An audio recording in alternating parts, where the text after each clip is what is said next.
Black people cannot be racist. Let me repeat that. Black people cannot be racist. To be racist, you must be prejudiced and you must wield institutional power. And although anyone in this country can be prejudiced, anyone can believe something negative about someone based on their race, whether you're black or white, you cannot be racist if you don't wield institutional power. And Black people don't wield institutional power in this country. Now, before you start Barack Obama all over me, let me explain that even though there are Black people who hold some power, they don't hold institutional power. I'm an educator, so let me use an example within the education system. Let's have two principals, a white principal and a black principal. For argument's sake, let's say that both of their student bodies of their schools are about half black and half white.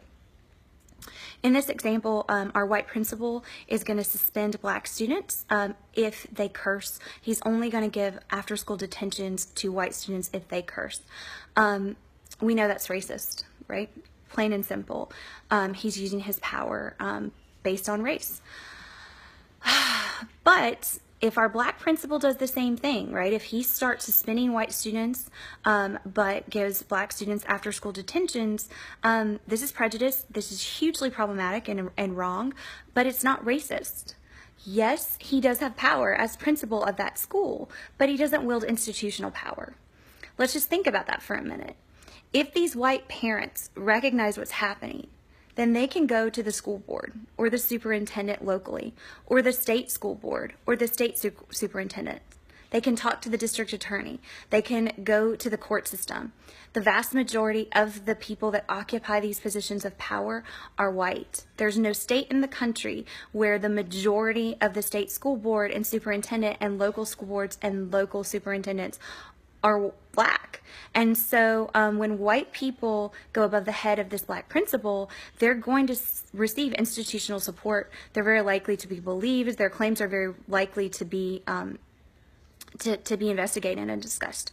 That doesn't happen for black parents. When black parents complain about this white principal, they're very likely to be shut down by the white parents who operate the PTA or the majority white school board or the white superintendent. White judges, white police officers, our systems, our institutions are still dominated by white people.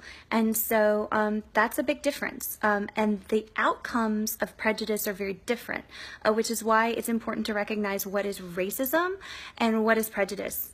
Because everybody can be the victim of prejudice, but the outcomes are very different if you are the victim of racism. So I hope that's helpful. And if you want to discuss more, comment. So I'd like to hear from you and hear your perspective. Thanks.